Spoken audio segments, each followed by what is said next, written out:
नमस्कार, तुम्हा सर्वांचं आपल्या घरगुती भोजन या चॅनलमध्ये खूप खूप मनापासून स्वागत आहे. जसं की तुम्ही थंबनेलला पाहिलंच आहे की आज आपण बेसनपासून अतिशय भन्नाट अशी रेसिपी बनवतोय. अगदी युनिक आणि वेगळी रेसिपी आहे. चला तर मंडळी, वेळ न घालवता आपण लगेच आपल्या आजच्या रेसिपीला सुरुवात करूया. ही रेसिपी तुम्ही पाहिली ना, त्यानंतर 100% बनवल्याशिवाय राहणारच नाही, इतकी चविष्ट बनते. चला तर सर्वात अगोदर इथे आपल्याला गॅसवरती कढई ठेवायची आहे. त्यामध्ये आपल्याला 1 वाटी बेसन पीठ घालायचं आहे. आता बेसन पीठ आपल्याला मंद गॅसवरती छान असं भाजून घ्यायचं आहे. अगदी खमंग असा बेसनचा वास सुटेपर्यंत आपल्याला हे बेसन पीठ भाजून घ्यायचं आहे. अधूनमधून असं मिक्स करत राहायचं आहे, परतत राहायचं आहे, जेणेकरून बेसन सर्व बाजूने छान एकसारखं असं भाजलं जाईल. आणि गॅस मात्र बारीक ठेवायचा आहे, जेणेकरून बेसन आपलं करपणार नाही. अधूनमधून आपण हे बेसन पीठ व्यवस्थित असं मिक्स करून घेऊया, परतून घेऊया. मस्त छान खमंग वास सुटेपर्यंत आपल्याला बेसन पीठ भाजायचं आहे. तर हे बेसन पीठ भाजण्याकरता आपल्याला 3 ते 4 मिनटं लागतात, मध्यम तो बारीक गॅसवरती भाजून घेण्यासाठी. पहा इथे आपण हे बेसन पीठ अगदी छान खमंग असं भाजून घेतलेलं आहे. छान असा याचा वास यायला लागलेला आहे, म्हणजे समजायचं की बेसन पीठ व्यवस्थित भाजलं गेलेलं आहे. आता आपण गॅस लगेचच बंद करूया आणि हे भाजून घेतलेलं बेसन पीठ काढून घेऊया. सर्व बेसन पीठ आपल्याला कढईमधून काढून घ्यायचं आहे आणि हे पीठ आपल्याला हलकंसं असं थंड करून घ्यायचं. पीठ थंड झाल्यानंतर एका बाउलमध्ये काढायचं आहे. आता ज्या वाटीने आपण बेसन पीठ मोजून घेतलं होतं ना, त्याच वाटीने मोजून 1 वाटी पाणी आपल्याला यामध्ये घालायचं आहे. तर पाणी आपल्याला यामध्ये थोडं थोडं करत घालायचं आहे आणि मिक्स करून घ्यायचं आहे, जेणेकरून यामध्ये गाठी किंवा गुठळ्या तयार होणार नाहीत. गरजेप्रमाणे जसं जसं लागेल तसं आपण यामध्ये पाणी घालून याचं मिश्रण बनवून घेऊया. 1 वाटी बेसन पिठासाठी 1 वाटी पाणी अगदी परफेक्ट असं प्रमाण आहे. त्यामुळे एकाच वाटीने दोन्ही साहित्य मोजून घ्या. पहा इथे आपण अशा स्वरूपाचं हे बेसनचं मिश्रण तयार करून घेतलेलं आहे. याची कन्सिस्टन्सी तुम्ही पहा, अशा स्वरूपाची इथे झालेली आहे. आता यानंतर आपल्याला 1 कांदा आणि टोमॅटो दोन्ही मोठ्या आकाराचे घेतलेले आहेत. आता कांदा आणि टोमॅटो आपल्याला छान बारीक बारीक असं चिरून घ्यायचं आहे. कांद्याचा आपण अगोदर साल काढून घेऊया. त्यानंतर कांद्याचा जो खालचा भाग असतो ना, मुळाकडचा, तो सुद्धा आपल्याला काढून टाकायचा आहे. हा भाग आपण काढून टाकूया आणि आता कांदा छान बारीक बारीक असा चिरून घेऊया. सोबतच टोमॅटोसुद्धा आपल्याला चिरून घ्यायचा आहे. यामध्ये आपल्याला मोठ्या आकाराचा कांदा वापरायचा आहे. भरपूर कांदा घातल्यामुळे आपल्या या पदार्थाला चवसुद्धा तितकीच छान येणार आहे. तर इथे आपण टोमॅटोसुद्धा छान बारीक बारीक असं चिरून घेऊया. कांदा टोमॅटो दोन्हीही आपण व्यवस्थित चिरून घेतलेला आहे. आता लगेचच गॅसवरती कढई ठेवूया. सेम कढईमध्ये आपल्याला तेल घालायचं आहे. तेल व्यवस्थित असं गरम करून घ्यायचं आहे आणि त्यानंतर यामध्ये घालूया 1 छोटा चमचा मोहरी, सोबतच 1 छोटा चमचा जिरे घालायचे आहेत. जिरे मोहरी छान असे तडतडू द्यायचे आणि त्यानंतर ठेचलेलं आलं आणि लसूण घालायचं आहे. इथं मी आलं लसूण ठेचून घातलेलं आहे. हवं तर तुम्ही याची पेस्टसुद्धा वापरू शकता. कढीपत्ता घालायचा आहे. लसूण छान असा तेलामध्ये परतून घ्यायचा आहे. आता लगेचच यामध्ये आपण बारीक चिरलेला कांदा घालूया.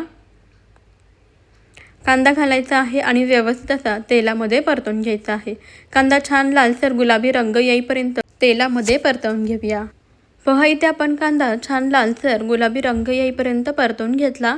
आता यामध्ये बारीक चिरलेला टोमॅटो घालायचा आहे. टोमॅटो घालून व्यवस्थित असं मिक्स करून घेऊया. आता टोमॅटो हलकासा मऊसूद होईपर्यंत आपल्याला तेलामध्ये परतून घ्यायचा आहे. आता आपल्याला यामध्ये चवीनुसार मीठ घालायचे आणि मिक्स करून घ्यायचं आहे. मीठ घातल्यामुळे टोमॅटो हा पटकन असा शिजला जातो. तर मंडळी, ही जी रेसिपी आहे ना, तुम्ही कुठे प्रवासामध्ये जाणार असाल तर प्रवासामध्ये सुद्धा घेऊन जाऊ शकता. अगदी आरामात टिकते, अजिबातच प्रवासामध्ये ही भाजी खराब होत नाही. पहा इथे आपण टोमॅटो छान मऊसूद होईपर्यंत परतून घेतला. आता यामध्ये आपल्याला 1 छोटा चमचा ओवा घालायचा आहे. बेसनचा पदार्थ आहे ना, त्यामुळे यामध्ये ओवा वापरायचा, जेणेकरून पोटाला त्रास होत नाही. ओवा घालून छान व्यवस्थित मिक्स केलेला आहे. आता यामध्ये आपल्याला काही मसाले घालायचे. आता इथे मी एव्हरेस्टचा मटण मसाला वापरते. तुम्ही कोणत्याही ब्रँडचे कोणतेही मसाले यामध्ये वापरू शकता. त्यानंतर थोडीशी धणापूड घालायची आहे. सोबतच 1 चमचा लाल तिखट घालायचं आहे आणि 1 चमचा काळं तिखट म्हणजेच आपला घरगुती मसाला घालायचा आहे. थोडीशी हळद घालूयात आणि आता हे सर्व मसाले व्यवस्थित असे मिक्स करून घ्यायचे आहेत, एकजीव करून घ्यायचे आहेत. मसाले व्यवस्थित असे मिक्स करून घेतले आपण. आता यामध्ये जे आपण बेसनचं मिश्रण बनवून घेतलं होतं ना ते घालायचं आहे. संपूर्ण बेसनचं मिश्रण आपण यामध्ये घालूया आणि इथे ना आपल्याला गॅस मध्यम टू लो ठेवायचा आहे. संपूर्ण बेसनचं मिश्रण आपल्याला यामध्ये घालायचं आहे आणि यानंतर आपल्याला हे अजिबात मिक्स करून घ्यायचं नाही, असंच ठेवायचं आहे. यावरती झाकण ठेवूया आणि 4 ते 5 मिनटं बारीक गॅसवरती याला व्यवस्थित शिजवून घेऊया. झाकण ठेवायचे म्हणजे छान अशी याला वाफ लागते. 1-5 मिनिटानंतर आपण यावरचं झाकण काढूया. आता हे बेसन आपल्याला लगेचच व्यवस्थित फटाफट असं मिक्स करून घ्यायचं आहे.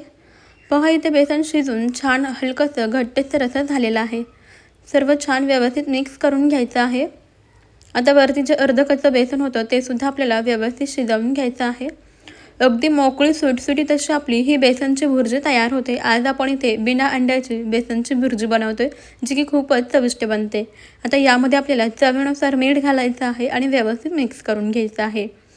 आपण टोमॅटो परतून घेत असताना मीठ घातलं होतं, त्यामुळे इथे आपल्याला बेतानं चवीनुसार मीठ वापरायचं आहे आणि अधूनमधून याला सतत मिक्स करून घ्यायचं आहे. असे घट्टसर झालेले गोळे पहा असे फोडून घ्यायचे. जशी आपण अंड्याची भुर्जी बनवतो ना अगदी त्याच पद्धतीची ही बेसनची भुर्जी तयार होते. अगदी सुटसुटीत आणि मोकळी अशी तयार होते. महत्त्वाचं म्हणजे घरामध्ये उपलब्ध असणाऱ्या साहित्यांमध्ये झटपट तयार होते. कुठे प्रवासाला जाणार असाल तर त्यासाठी तुम्ही ही भाजी नक्की घेऊन जाऊ शकता. अजिबात भाजी खराब होत नाही आणि चविष्टसुद्धा आहे. पहा इथे आपण छान अशी ही बेसनची भुर्जी बनवून घेतलेली आहे. अगदी मस्त सुटसुटीत अशी बेसनची भुर्जी तयार झालेली आहे. भाजून घेतल्यामुळे हे बेसन पटकन शिजलं जातं आणि चवीलासुद्धा खूपच छान लागतं. पहा भुर्जी किती छान सुटसुटीत अशी झालेली आहे. तुम्ही कधी हा पदार्थ बनवला आहे का? मला कमेंटमध्ये नक्की सांगा. किंवा तुमच्याकडे हा पदार्थ बनवत असतील तर याला काय म्हणतात ते सुद्धा मला कमेंटमध्ये जरूर कळवा. सर्वात शेवटी आपल्याला यावरती बारीक चिरलेली कोथिंबीर घालायची आहे. सोबतच थोडीशी कसुरी मेथीसुद्धा यामध्ये घालायची, म्हणजे भुर्जी खूप छान अशी चविष्ट लागते. आता व्यवस्थित मिक्स करून घेऊया. मस्त अशी झटपट आपली बेसनची भुर्जी तयार झालेली आहे. तुम्हीसुद्धा ही रेसिपी नक्की ट्राय करून पहा. मला खात्री आहे तुम्हाला आपली आजची ही रेसिपी जरूर आवडली असेल. जरासुद्धा आवडली असेल ना एक लाईक नक्की करा आणि आताच आपल्या घरगुती भोजन अस्सल मराठमोळा चॅनलला सबस्क्राईब करा. त्यापुढील बेल आयकॉनही प्रेस करा, म्हणजेच आपल्या येणाऱ्या नवनवीन भन्नाट आणि युनिक अशा रेसिपीचे अपडेट सर्वात अगोदर तुम्हाला मिळतील. आणि हो मंडळी, तुम्ही आपला आजचा हा व्हिडिओ कोणत्या शहरातून किंवा कोणत्या गावातून पाहिला आहे ते मला कमेंटमध्ये नक्की कळवा, म्हणजे मला सुद्धा समजेल की आपल्या घरगुती भोजनच्या युनिक अशा रेसिपीज कुठपर्यंत पोहोचतात. मस्त अशी ही गरमागरम बेसनची भुर्जी तुम्ही भाकरीसोबत चपातीसोबत सर्व करू शकता. आवडत असल्यास यावरती लिंबाचा रसही घालू शकता खायच्या वेळेस, जेणेकरून भुर्जी चवीला आणखीनच चविष्ट लागेल. तुम्ही सुद्धा ही रेसिपी नक्की ट्राय करा. कशी वाटली कमेंटमध्ये नक्की कळवा. चला तर मग मंडळी, आपण भेटूया आपल्या पुढच्या एका नवीन रेसिपीमध्ये. तोपर्यंत खात राहा, मस्त राहा आणि सर्वात महत्त्वाचं म्हणजे हेल्दी राहा. आजचा व्हिडिओ तुम्ही अगदी शेवटपर्यंत पाहिलात त्याबद्दल तुमचे मनापासून धन्यवाद. आपल्या चॅनलवरती मी अशाच खूप साऱ्या युनिक रेसिपीज अपलोड केलेल्या आहेत, त्यासुद्धा एकदा नक्की चेक करा. चला मग, बाय बाय.